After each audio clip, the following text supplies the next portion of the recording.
مطلب ہم اتنے بڑے پہنچے ہوئے لوگ ہیں کہ ہمارے اوپر کرپشن کے کیسز ہونے کے باوجود ہم عدالتوں سے بھی بری ہو جاتے ہیں، ہم نیب سے بھی نکل کے آتے ہیں۔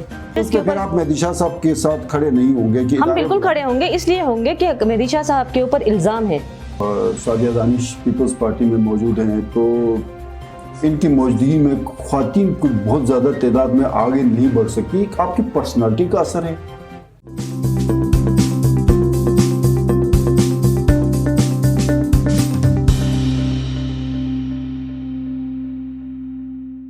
بسم اللہ الرحمن الرحیم۔ ناظرین السلام علیکم۔ پروگرام ٹاکرا کے ساتھ میں ہوں آپ کا میزبان ایمان شاہ، اور آج ہمارے ساتھ ہماری گیسٹ موجود ہے میڈم سعدیہ دانش صاحبہ، ممبر گلگت بلتستان اسمبلی اور صوبائی سیکرٹری اطلاعات پاکستان پیپلز پارٹی۔ آپ کو ویلکم کرتے ہیں پروگرام میں۔ شکریہ میڈم، آپ کو تانگیر سے الیکشن لڑنے کا کیسا خیال آیا جہاں خواتین کو ووٹ ڈالنے کی اجازت ہی نہیں ہے؟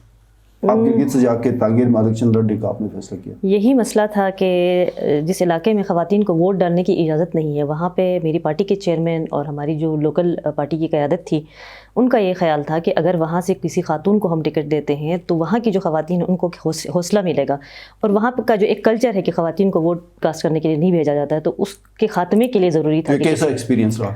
ایکسپیرینس بہت اچھا رہا، کچھ ملا جلا سا تھا، بہت زیادہ اپریسیشن بھی ملی، بڑا ویلکمنگ رسپانس بھی تھا، لیکن اس کے ساتھ ساتھ کچھ تھریٹن بھی کیا گیا چیزیں، چونکہ وہ ایک قبائلی علاقہ ہے، آپ کو پتہ ہے۔ لیکن اوور آل اگر ہم دیکھیں تو بہت اچھا ایکسپیرینس تھا۔ جو ایک پرسیپشن تھی اس علاقے کی، وہ میرے خیال میں جس طرح کی بنائی گئی تھی اس طرح کی نہیں ہے۔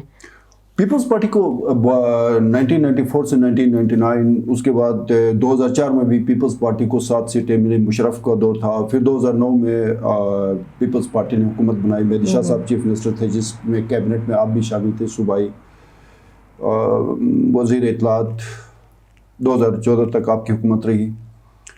5 سال میڈیا نے بہت سارے ایشوز کے اوپر گائیڈ لائن دینے کی کوشش کی، کرپشن کے ایشوز آئے، اپائنٹمنٹس میں، ٹھیکوں میں توجہ نہیں دی گئی۔ رزلٹ 2015 میں آیا، آپ کی جو سیٹیں تھیں وہ 1 سیٹ تک محدود ہو گئی، عمران ندیم جیت گئے، باقی آپ کی 24 حقوق میں جتنے بھی آپ کے منسٹر سمیت جتنے بھی ٹکٹ وہ ہار گئے۔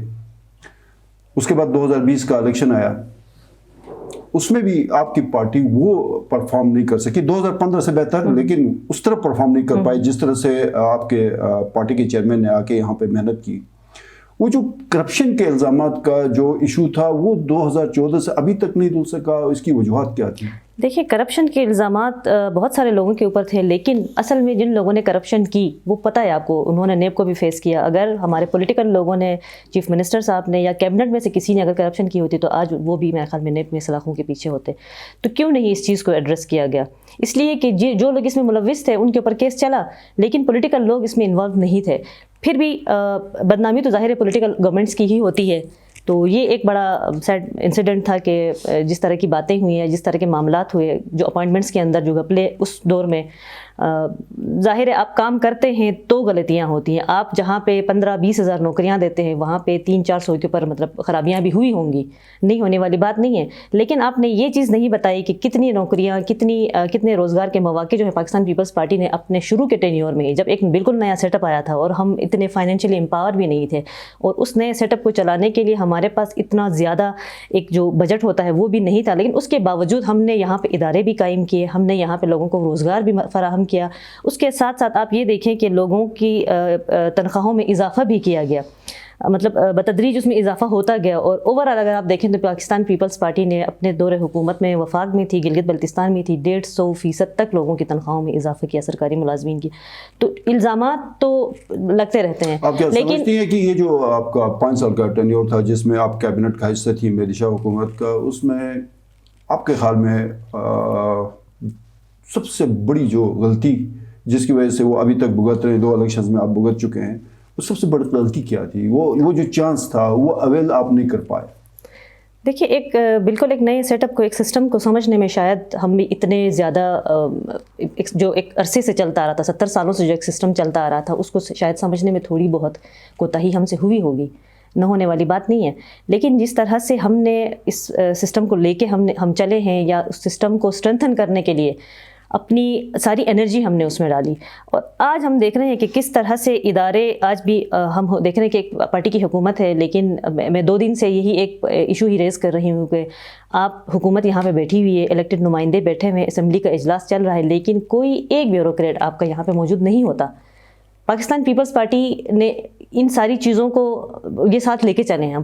جب ہم ہوتے تھے, ہماری حکومت ہوتی تھی, ہماری اسمبلی کا سیشن ہوتا تھا, یہ سارے موجود ہوتے تھے, اسمبلی کے اندر ساری چیزیں ایڈریس ہوتی تھی, اور ٹائملی جو ہے وہ ساری چیزیں ہیں وہ لوگوں کو. ویسے ایک عام تاثر ہے آپ کے حوالے سے, سعدیہ دانش پیپلز پارٹی میں موجود ہیں, تو ان کی موجودگی میں خواتین کو بہت زیادہ تعداد میں آگے نہیں بڑھ سکی. آپ کی پرسنالٹی کا اثر ہے یا کوئی ڈکٹیٹرشپ ہے, کیا مسئلہ ہے, کوئی تاثر ہے؟ اب تاثر ظاہر ہے پرسیپشن کو تو چینج نہیں کر سکتے ہیں, لیکن آپ یہ بھی دیکھیے کہ سعدیہ دانش پاکستان پیپلز پارٹی گلگت بلتستان کی پہلی جنہوں نے یہاں پہ ویمن ونگ آرگنائز کی, جنہوں نے خواتین کے لیے سیاست میں راستہ ہموار کیا. میری غلطی گلگت بلتستان میں خواتین کو اگر آپ پالیٹکس میں دیکھیں تو ملکہ بلتستانی سے شروع ہوتا ہے, یا خان کے دیکھیں اس کے بعد جو آپ کی 91 کی ایک کاؤنسل تھی, نارتھ ریاض کاؤنسل, اس میں عتیقہ اور فوزیہ سلیم عباس آ گئی. بالکل آ گئی ہیں. میں وہی چیز آپ کو کلیئر کر رہی ہوں کہ ملکہ بلتستانی کا نو ڈاؤٹ ایک بڑا نام ہے, ان کا اپنا ان کی اپنی پولیٹیکل اسٹرگل ہے, لیکن جن خواتین کا آپ نام لے رہے ہیں وہ صرف کسی پارٹی سے نومینیٹ ہو کے آئی ہیں, ریزرو سیٹ پہ اسمبلی کی ممبر بنی ہیں, وہاں سے جب یہ واپس گئی ہیں تو ان کا سیاست کے اندر کوئی رول نہیں رہا. بیسیکلی جو ایکٹیو پالیٹکس ہے اس میں خواتین کی سیاست کا کوئی رول نہیں تھا. اس کو ایک بڑی ایک مطلب مایوب بات سمجھیں. آپ خواتین کے لیے ابھی تک دیکھیے, خواتین کے لیے یہی اچیومنٹ ہے کہ خواتین کے لیے ایک راستہ کھل گیا ہے کہ گلگت بلتستان میں پالیٹکس میں اپنا. خواتین آپ سمجھتی ہیں کہ خواتین کی ہراسمنٹ کے ایشوز آ رہے ہیں, خواتین کے لیے ٹرانسپورٹ, آپ گلگت شہر جو کیپٹل ہے, آپ اگر گڑی باغ میں جا کے دیکھیں کہ سوزوکی کی فرنٹ سیٹ پہ 2 خواتین بیٹھتی ہیں, باقی 6 خواتین ویٹ کر رہی ہوتی. کوئی ٹرانسپورٹ کا علیحدہ سے نظام ابھی تک نہیں ہو سکا. اور اسمبلی میں بھی ہم جو رپورٹنگ دیکھتے ہیں ابھی, جس طرح کی بھرمار ہو رہی توجہ دلاؤ نوٹسز کی, اس میں کئی خواتین کے لیے کوئی اس طرح سے ایکٹیولی وہاں ان کے ایشوز کے اوپر بات نہیں ہو رہی. دیکھیں, اچیومنٹ یہی ہے کہ 2009 میں گلگت بلتستان کی تاریخ میں پہلی دفعہ خواتین women harassment at work place جو ہم نے پاس کیا, بچوں کے حوالے سے لیجسلیشن ہوئی.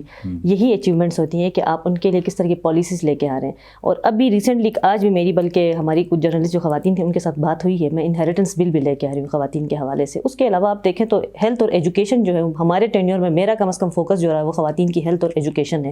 اس میں چاہے وہ اسکولز کے اندر آئی ٹی لیبس پہلے کبھی مطلب اسٹیبلش نہیں کی گئی, لیکن میرے دور میں میں نے اپنی اے ڈی پی سے بہت ساری اسکولز کے اندر, گرلز اسکولوں کے اندر اپنی اے ڈی پی سے دی, اور ہیلتھ ڈپارٹمنٹ کے اندر, ہیلتھ میں ہاسپٹلس کے اندر خواتین کے لیے اسپیشلی ہم نے ہیلتھ کی فیسلٹیز پرووائڈ کی ہیں. اس کے ساتھ ساتھ آپ کی بات بالکل صحیح ہے کہ جس طرح سے فیسلٹیز کی آپ بات کریے, آج ڈی ایچ کیو جو ہمارا پروونشل ہیڈ کوارٹر ہاسپٹل ہے, وہاں پہ ہمارے ہی ایک سینئر جرنلسٹ کی صاحبزادی جسٹ اپینڈکس کا آپریشن تھا, وہ ٹھیک ٹھاک چلتی ہاسپٹل گئی ہے اور گھنٹے بعد اس کی ڈیڈ باڈی باہر آئی ہے. تو ہیلتھ فیسلٹیز کا تو اس کی تو بالکل آپ کی میں بلکہ آپ کے اس پروگرام کے وساطت سے ان کے ساتھ میں تعزیت بھی پیش کرتی ہوں. حامد نقوی صاحب کو ان کی بچی کی وفات پر اس پہ جو ہے جی آج اس کے اوپر ہمارے اپنے ممبر اسمبلی نے, پیپلز پارٹی کے ممبر اسمبلی نے اس کے اوپر بات کی تھی. بالکل اس میں کوئی شک نہیں ہے کہ نیگلیجنس جہاں پہ بھی ہے, دیکھیں نیگلیجنس جہاں پہ بھی ہے, وہ ہیلتھ منسٹر تھے اور آج بھی گلبر صاحب ہیلتھ منسٹر ہیں, آپ ہی کی کیبنٹ میں تھے, آپ کے کالگ رہے.